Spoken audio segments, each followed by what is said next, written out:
Que diriez-vous d'un cours de plongée avant votre prochain voyage dans le Sud? Allons rencontrer M. Baudouin.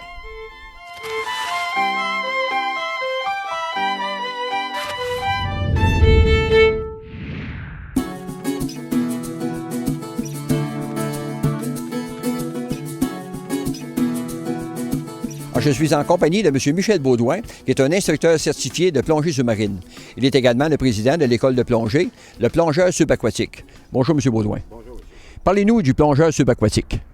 Le plongeur subaquatique, c'est une école certifiée par PADI International.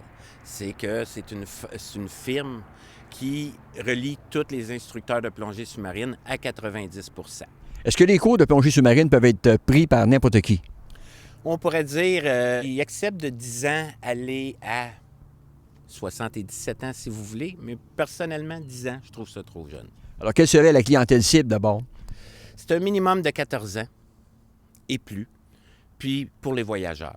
Quelqu'un qui sait vraiment bien nager, c'est un atout, mais dans un sens, toutes les fonctions de natation ne sont pas règles générales pour la plongée. Parce qu'en plongée, exemple, on ne se sert pas de nos bras à part de manipuler nos équipements. Il y a un côté pratique, côté théorique? Oui, la pratique se fait à mon école, en allant à la piscine comme en lac. Le côté théorique se fait à la maison. Au départ, quand tu t'inscris, tu as ton livre d'études, fait que tu le lis à ton rythme à toi. Tu veux le lire dans une soirée, dans une semaine, dans un mois, c'est ton problème à toi. Un coup, tu as lu ça, tu as 5 chapitres. À la fin de chaque chapitre, il y a des révisions de connaissances.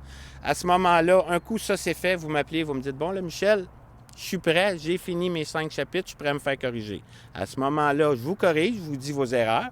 Et est-ce qu'on doit passer des examens? Et oui, vous avez 2 examens après la théorie. Et si demain je décide de suivre des cours avec vous, est-ce que c'est un cours privé, un cours de groupe?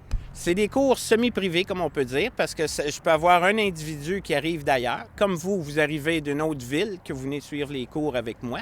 À ce moment-là, vous allez être en semi-privé. Je vais vous prendre à 2. Mais le maximum que je prends à fois, c'est 4. OK. Et mes premiers cours, là, parce que je commence, je connais pas ça. Ça va être quoi? C'est le cours Open Water, qui est le cours de base. Le cours de base, en réalité, c'est comment manipuler notre équipement sécuritairement dans l'eau et en cas de pépin, comment s'en sortir sans paniquer. Est-ce que ça a beaucoup évolué depuis le temps? Depuis 20 ans, ça a tout changé.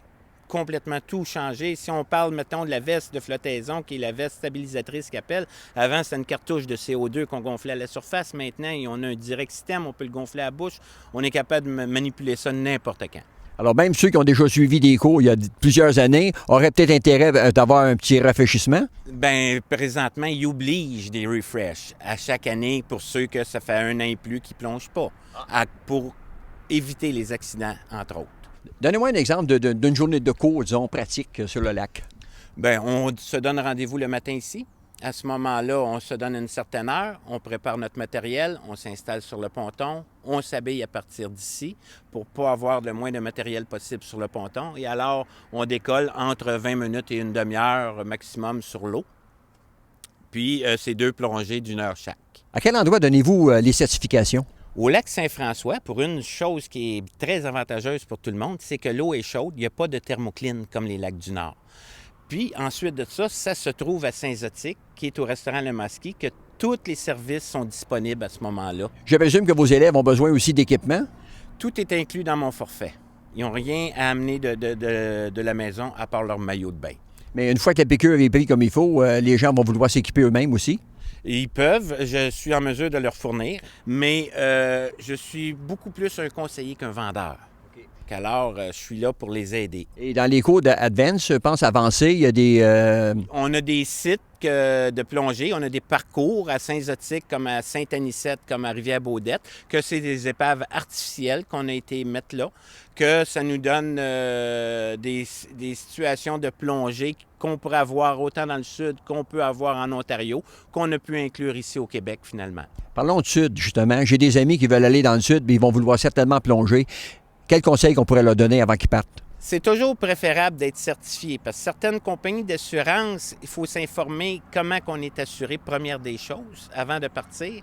Puis si on n'est pas certifié, toujours préférable au moins d'avoir fait de la théorie, avoir fait de la piscine, que s'ils nous font une initiation de plongée dans le sud, qu'on n'a pas le même langage qu'eux, qu'on sache qu'on ait déjà une base à 90 %. J'ai une piscine tous les dimanches après-midi que je donne des cours d'apnée et ainsi de suite, des cours d'initiation en plongée.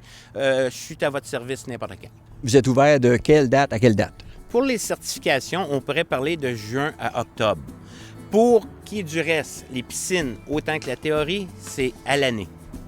On peut dire de 8 h le matin à 8 h le soir, 7 sur 7. Parce que je marche sur rendez-vous. Je suis une école semi-privée et privée. Et on peut vous joindre sur le site web Le site web qui est le www.leplongeurssubaquatique.com et par téléphone. le 514-894-2197. Merci, M. Baudouin. Merci. Sur le ponton, il y a des drapeaux assez particuliers. Pourriez-vous me dire qu'est-ce que ça veut dire? C'est des drapeaux de plongée. C'est pour dire qu'il y a des plongeurs dans les alentours. Les bateaux sont supposés de passer à 200 pieds minimum de mon bateau à ce moment-là. Question de prudence. Exactement.